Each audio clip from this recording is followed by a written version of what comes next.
Hablamos en este caso del fill rate o del nivel de servicio del inventario, con un desempeño promedio de 84% en múltiples sectores de América Latina. Algunos de esos indicadores varían por industria, ahora vamos a ver algunas modificaciones por industria, pero es un mejoramiento marcado frente al fill rate promedio reportado de 78% el año pasado, el 2002-2003. Dentro de estos indicadores, el sector de consumo masivo, de lo que llamamos CPG, Consumer Packaged Goods, tiene el indicador de servicio más alto de toda la muestra, superior al 90%, lo cual tampoco es de sorprenderse, conociendo que la mayoría de este fill rate viene presionado por los grandes retailers y supermercados que presionan a sus proveedores a mejorar sus niveles de servicio. Posiblemente la industria con el fill rate más bajo es la industria de manufactura tradicional o de manufactura más pesada, y obviamente algunos de esos indicadores hay que verlos no solamente por industria, sino además por país. Un sector comparable al nivel de fill rate del consumo masivo es el sector automotriz o el sector de repuestos, partes y piezas para vehículos, también presionado muy fuerte por las ensambladoras automotrices, y esto en la mayoría es un impacto en los países que tienen ensamblaje automotriz fuerte, especialmente en el caso de Brasil y México, donde el sector de manufactura industrial tiene en el sector automotriz una excepción, donde tienen cerca de 91% de nivel de servicio. En ese sentido, los números son satisfactorios para la región en general. Por áreas geográficas, México, naturalmente por su complejidad en todos los múltiples sectores económicos, tiene uno de los indicadores de consumo de fill rate más bajos, 83%, la región andina 87.3%, igual que América Central, y Mercosur y Chile cerca del 90%. Voy a regresarme acá. Desde el punto de vista de órdenes perfectas, uno de estos indicadores de los cuales hablamos mucho en conferencias, se le presenta a la alta dirección, las órdenes perfectas en América Latina han mejorado. Yo todavía tengo memoria del primer ejercicio que hicimos en 1998 con un grupo de empresas mexicanas, donde el porcentaje de órdenes perfectas era inferior al 16%. Es decir, que de cada 100 órdenes despachadas al cliente, solo 16 salían perfectas. En este momento, 28% de las compañías de la muestra reportan un porcentaje de órdenes perfectas igual o menor al 50%. Todavía es difícil decirle al presidente o al gerente de la empresa que solamente la mitad de lo que hacemos nos sale perfecta. Solo un 11% muestra un POP igual o superior al 90%, y la media de América Latina es 61% entre todas las industrias. Comparado con algunos sectores de Estados Unidos, si bien América Latina ha mejorado, el POP del año pasado estaba en el orden del 49%, casi 50%, 10 puntos porcentuales es importante de ganarse en un año. Obviamente que el tamaño de las muestras también se ha modificado, pero comparado con Estados Unidos, todavía tenemos un camino largo por recorrer. El porcentaje de pedidos perfectos que reporta la gente de Herb Davis en Estados Unidos, la gente de CAS Logistics, que son quienes hacen benchmarking de logística en Estados Unidos, muestran un indicador de órdenes perfectas del orden de 83%. Es decir, que en Estados Unidos, por cada 100 órdenes, 18 tienen algún problema. En América Latina, por cada 100 órdenes, 40 tienen algún problema. Más que el número, sin embargo, la preocupación que nosotros tenemos alrededor de estas cifras, y ustedes ven algunos de los desagregados en términos de órdenes perfectas, la preocupación sobre estos indicadores es cuál es el costo de reprocesamiento. Lo importante no es si es 40 o es 60 o es 90. La pregunta es cuánto les cuesta a las empresas latinoamericanas corregir cada vez que una exportación tiene malos documentos. ¿Cuánto cuesta llegar tarde, devolver el camión y sacarlo al día siguiente? ¿Cuánto cuesta volver a estoquear la pieza y hacer otro picking en el centro de distribución? ¿Cuánto cuesta rehacer esa factura? Y la verdad es que todos estamos obsesionados por el porcentaje, pero todavía no encontramos empresarios de logística que me digan cuál es el costo de reprocesamiento de sus errores. Puede ser muy alto, puede ser bajo, pero el foco creo que tiene que ser un poco más financiero y un poco menos de engolosinarse con la obsesión de llegar al 100% o mejorar en el porcentaje. Desde el punto de vista de sectores, ustedes verán algunos detalles particulares, y solamente para mencionar de dónde viene el porcentaje de órdenes perfectas, en él incluimos llegadas a tiempo, llegadas sin daños, el nivel de servicio de primera vez, documentación perfecta y órdenes sin errores de cantidad o errores de SKUs. Dentro de toda la muestra, las compañías del sector retail, de los comerciantes minoristas y de distribución, reportan las calificaciones más altas en 4 de las 5 categorías del Perfect Order Percentage. Veamos algunos otros temas que yo creo que vale la pena discutir un poco, y refiriéndome a algunas de las conferencias. Participé ayer en la conferencia de Carlos Vidal con la gente de Confandi sobre el tema de planificación de inventarios. El foco de medición de error del pronóstico todavía sigue siendo una cosa como medio esotérica para algunas compañías. Primero, porque muchos de los errores de pronóstico se están midiendo en términos financieros. Más que error de pronóstico, se están midiendo como porcentaje de cumplimiento del presupuesto. Y todos los que estamos en logística sabemos que un cumplimiento de un presupuesto y un nivel de asertividad del forecast son dos cosas completamente diferentes. En términos de error de pronóstico, de las 580 empresas, solamente 102 compañías de las 500 reportan errores de pronóstico, lo cual ya le hace decir a uno que si solamente el 20% reporta información, debe ser porque las otras o no lo están midiendo o al gerente de logística no le parece suficientemente importante. Los errores de pronóstico, todavía no tenemos suficientes años de comparación para emitir un juicio sobre estos. Tal vez el año entrante, que nos volvamos a ver en otro septiembre, ya tendremos más información, pero en esta muestra se reportan unos niveles de error de pronóstico del orden del 16 al 22%, y sin lugar a dudas lo que llamamos el bullwhip effect o el efecto látigo se ve muy claramente representado, porque son los sectores de manufactura los que tienden a tener errores de pronóstico más altos, a diferencia de los sectores de consumo masivo, que tienden a disfrutar de errores de pronóstico obviamente mucho más controlados. Eso en la parte de indicadores de calidad. Veamos algunos indicadores financieros. Veo que ya se me están acabando estos minutos, pero en indicadores financieros, muy importante el avance en estos últimos 24 meses en temas de indicadores de costos, bien importante. El año pasado teníamos unos indicadores globales para alrededor de 240 empresas, que fueron la muestra del año pasado, de costo de logística sobre las ventas del orden del 16%. Eso tenía unas desviaciones estándares grandes. Había industrias que tenían 22% de costos de logística y otras industrias, principalmente el sector farmacéutico, con costos de logística inferiores al 8%. Las cifras para el año 2003-2004, con todas las compañías de la muestra, muestran unos indicadores de costo de logística del orden de 13.2%, lo cual son muy buenas noticias. Y ustedes verán aquí en algunas de las gráficas los comportamientos en diferentes industrias, algunos de los datos máximos y mínimos que fueron presentados en diferentes sectores. Vemos un promedio para retail y distribución del 15%, el sector de la construcción 12,5%, consumo masivo 7.72%, manufactura industrial 8.2%, otros 7.41%, y así vemos algunos promedios en diferentes industrias. ¿Qué es lo preocupante todavía en estos indicadores financieros? Más que el número de 13% o 14%,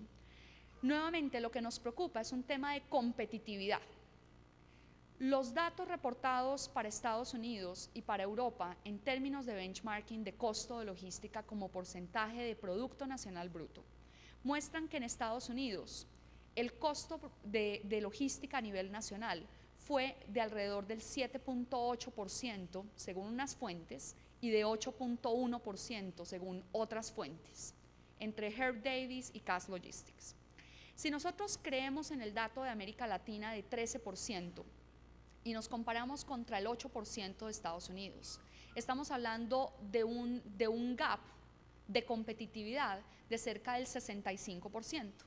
Es decir, que cada vez que un exportador latinoamericano coloca un producto en Estados Unidos frente a alguien del mercado local que coloca ese mismo producto, tiene un desbalance en competitividad, en transporte, en inventarios, en almacenamiento, en procesamiento de órdenes, que puede ser del orden del 65% en los costos. ¿Cuál ha sido la respuesta de nuestras economías? Relativamente fácil. Reducción de otros costos donde podemos hacernos un poco más competitivos, costos de mano de obra, costos de abastecimiento de productos, o golpear un poco los márgenes de rentabilidad, lo cual incide en las inversiones de las compañías. Entonces, un poco aquí el mensaje es que si bien América Latina mejora en los últimos años en términos de desempeño, el resto del mundo no está esperando a que América Latina mejore y hemos visto algunos resultados, todavía no sabemos qué tan confiables de benchmarking de logística en la China y algunos ejercicios en el Asia, pero yo me imagino que los números de ellos también empezarán a experimentar una mejora relativamente significativa. En términos de velocidad, medimos algunas cosas que les pueden parecer interesantes. Ciclos de órdenes de clientes, importantes reducciones en términos de esos ciclos de tiempo, 5.3 días de lead time de entrega a clientes, un avance muy importante frente a cerca de 10 días en el año 99-2000. Indicadores importantes de tiempo, lead times de esos clientes donde los porcentajes más fuertes, aparte de los lead times de producción, siguen siendo los tiempos de tránsito y los tiempos de preparación de órdenes en centro de distribución. Algunos otros indicadores de tiempo, por ejemplo, ciclos de lead time de proveedores, unos ciclos excesivamente altos que obviamente presionan niveles de inventario de materias primas muy fuertes, alrededor de un promedio en múltiples industrias de 19 días por orden de compra. Eso incluye proveedores nacionales e importados, o sea que los que les interese verán esta información con un poco más de detalle. Déjenme prepararme un poco para el cierre de este tema, hablando del último punto. Y el último punto es mi punto favorito, porque uno a veces ve estos números y la pregunta es, ¿qué hemos hecho en América Latina para que los números hayan mejorado? ¿Cuáles son esas buenas prácticas que nos han recomendado todos nuestros panelistas de estos días que debemos mantener? Porque sin lugar a dudas el mejoramiento de estos indicadores no es casual. Así que me he atrevido a presentar, obviamente sin comprometer datos confidenciales, pero me he permitido traer aquí unos ejemplos de algunas estrategias muy puntuales que se hacen en América Latina y que a juicio personal es la diferencia entre que los números mejoren a frente a que las cosas sigan siendo exactamente igual. En el sector de bebidas en México hemos tenido una oportunidad muy interesante de trabajar con una empresa como Jugos del Valle de México, que ha hecho un ejercicio muy importante de alineamiento de su estrategia de cadena de abastecimiento con su estrategia corporativa, una penetración muy importante de la marca del Valle en el mercado de los Estados Unidos y un esfuerzo muy importante de adquisición de competencia de logística para un negocio muy fuerte como es el negocio de los alimentos y las bebidas. Otra empresa interesante, quienes tienen algún conocimiento del mercado de Centroamérica, en Nicaragua hay una empresa que es una de esas empresas, yo las llamo empresas bebé, porque es una empresa pequeña pero manejada con un concepto bien racional en cuanto a su negocio, y esta empresa se llama Café Soluble de Nicaragua. Café Soluble es una compañía que se dedica a eso, a la producción y distribución de cafés solubles, de cafés que se disuelven en agua, algunos cereales y algunos productos de distribución en consumo masivo. Y lo más interesante de Café Soluble es que el competidor número 1 del mercado de café soluble en Nicaragua y en Centroamérica es una de las empresas más grandes del planeta Tierra, que es Nestlé. Y dentro del mercado nicaragüense, ellos han decidido proteger su marca y su negocio alrededor de unas estrategias bien creativas de cadena de abastecimiento que incluye la formación en una empresa relativamente pequeña en términos de facturación, de más de 40 personas en temas de logística y supply chain, incluido el gerente general de la compañía, el gerente financiero y la gente de recursos humanos de la compañía, donde el argumento de ellos es: nosotros ya sabemos hacer café, ahora el problema es cómo somos capaces de llenar los mercados donde estamos de café al menor costo posible, defendiendo nuestra posición de market share en un mercado como el centroamericano, donde los supermercados no son canales muy fuertes y donde todavía se va a la pulpería de la esquina o a la tienda de la esquina, como lo llaman ellos. En otras industrias, por ejemplo,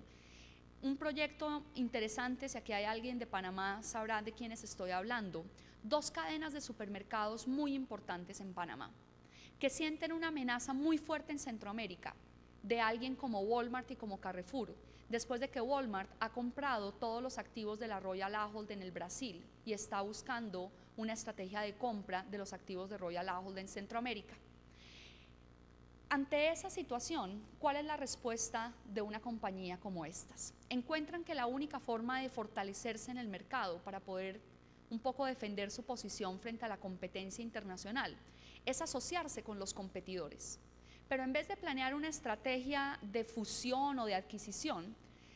han planeado una estrategia de lo que se llama shared services o servicios compartidos, donde han determinado cuáles son aquellas cosas en las 2 cadenas de supermercados que no son diferenciadoras frente al consumidor final, pero que son comunes para las 2 empresas. Y es una compañía que ha explorado y ha empezado a implementar con éxito flotas de transporte consolidadas para los 2 supermercados, centro de distribución de importación para los 2 supermercados competidores, departamentos de comercio exterior consolidados porque las 2 cadenas le compran a los mismos proveedores exactamente. Y estamos viendo una reducción muy interesante en estructuras de costo con aprovechamiento de recursos para ambas cadenas y obviamente con los beneficios propios, tanto en reducciones de precio como en algunos de los procesos de integración con algunos de los proveedores más fuertes. Algunos otros ejemplos incluyen compañías importantes en América Latina, en los sectores de bebidas, en los sectores de abastecimiento y posiblemente, tal vez el último al que me voy a referir, es un ejemplo interesante en un país pequeño como República Dominicana, que tiene la logística de la distribución y el manejo de teléfonos celulares completamente tercerizada con una firma de origen boliviano que opera en Miami que se llama Brightstar. Esta compañía, la operación de Verizon en República Dominicana, ya se imaginan ustedes, hacer logística en República Dominicana no es una tarea fácil, y esta compañía un poco ha encontrado que pueden hacer pronósticos compartidos con otros Verizons de América Latina, que pueden compartir información con algunos de los fabricantes de teléfonos celulares. Han empezado un proyecto bien importante de logística de distribución de tarjetas de llamadas y un proyecto, tal vez el proyecto de ruteo más interesante que en el que yo he trabajado, por lo menos, porque no tiene nada que ver con distribución de producto, sino con el ruteo para la recolección de monedas y la reparación de teléfonos públicos en todo el país. Naturalmente, algunas de las cifras no son de origen confidencial, pero en muchas de estas compañías realmente lo que estamos viendo es una iniciativa a nivel local que, independientemente de las dificultades a nivel macro, realmente se ven unos avances y un nivel de creatividad en la ejecución de muchas de estas teorías que vemos en las conferencias y en la práctica, realmente puestas al servicio de los industriales que están aquí. Yo quisiera entonces con esto cerrar algunos de los comentarios y obviamente no quisiera cerrar sin darle las gracias a todos ustedes que participan dentro de nuestro proyecto de benchmarking, a toda la prensa y a quienes participan en los proyectos de trabajo, porque sin ustedes no tendríamos acceso a toda esta fuente de conocimiento y de buenas prácticas y naturalmente quisiéramos seriamente darle las gracias y ponerles obviamente toda esta información al servicio de ustedes, así que por favor escríbanos, llámenos y esperamos que les podamos soportar con algunas de sus necesidades de información o de ideas en este tipo de temas. Así que muchas gracias por su atención hoy.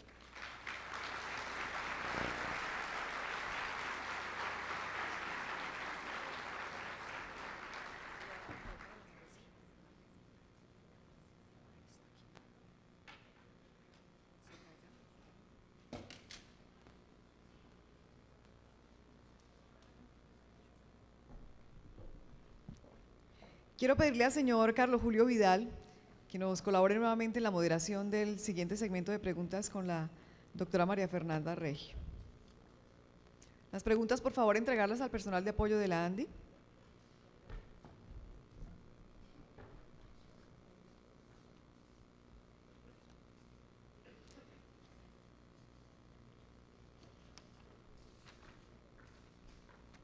Deberíamos seguir en nuestros países para lograr ese mejoramiento de los indicadores que se ha observado hasta ahora. Específicamente, de acuerdo con su brillante exposición del estado, perspectiva, futuro de la logística en nuestros países de los resultados del estudio de benchmarking, ¿cuál cree usted que serían las mejores estrategias de nuestros países para lograr un mejoramiento continuo en logística y permitir que estos indicadores continúen mejorando de frente a los tratados de libre comercio con Estados Unidos? Bueno, creo que algunas de las iniciativas las vimos un poco a grandes rasgos en estos ejemplos, pero yo realmente tendría una voz de alerta para todos los empresarios que están en logística en América Latina, y es un poco ser cuidadosos en el valor que se le da al uso de la tecnología como solución de los problemas de logística. La tecnología es una excelente herramienta de apoyo, bien entendida, es una excelente inversión para mejoramiento de indicadores y de estrategias, pero antes que la tecnología, entender la naturaleza del problema, las soluciones del problema, y naturalmente tener una organización y un recurso humano que tenga capacidad de implementar estas estrategias. Yo creo que la tecnología por sí sola no mejora la situación.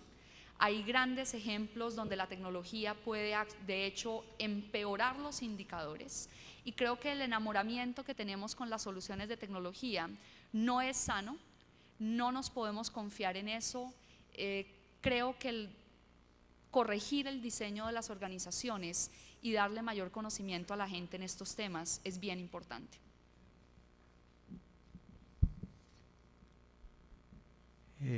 Algo que creo que es muy importante, ¿cómo podemos los empresarios apoyar o participar de iniciativas como IRSA o Puebla, Panamá? Bueno, aquí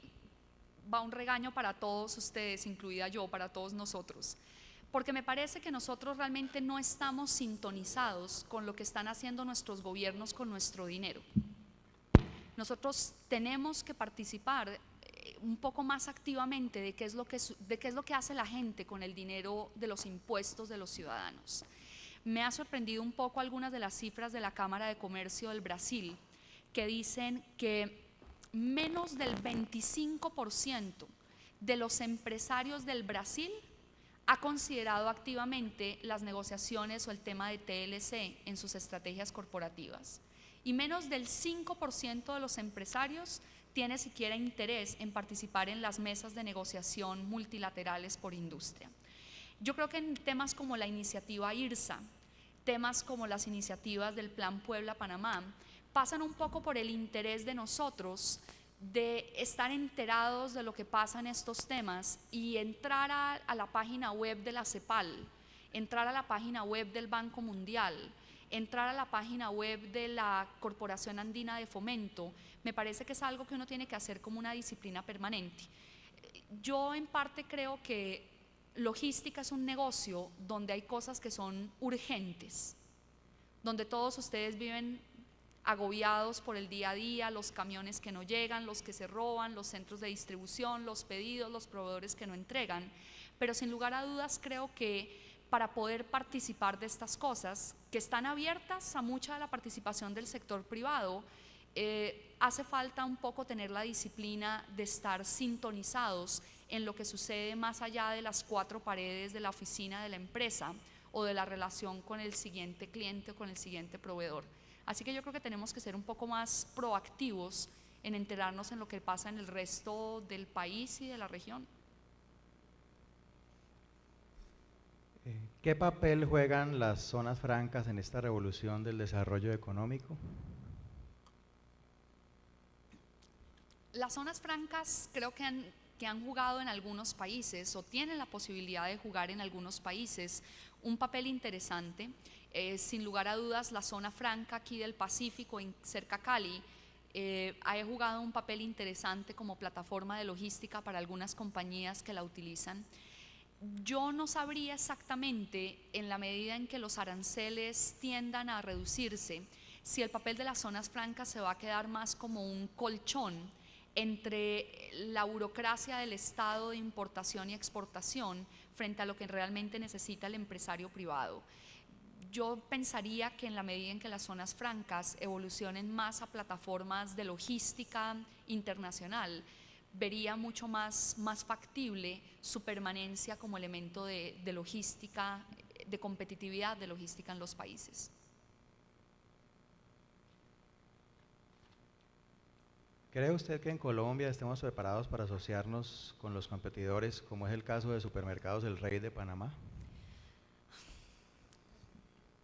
Yo creo que América Latina en general tiene una actitud profundamente individualista en la solución de sus problemas. A nosotros nos gusta, Colombia es un pueblo profundamente trabajador, pero a todos nos gusta hacer las cosas solos. Yo creo que en la medida en que nosotros entendamos que el mundo es un mundo de aquellos que tienen el tamaño suficiente para comprar la tecnología que necesitan y para tener la escala de las inversiones que necesitan, ese día yo creo que vamos a tener más ejemplos de servicios compartidos entre competidores y vamos a tener más ejemplos de compra de tecnología entre múltiples empresas, de tener plataformas de shared services para comercio exterior, de tener plataformas realmente compartidas. Pero creo que el cambio de mentalidad,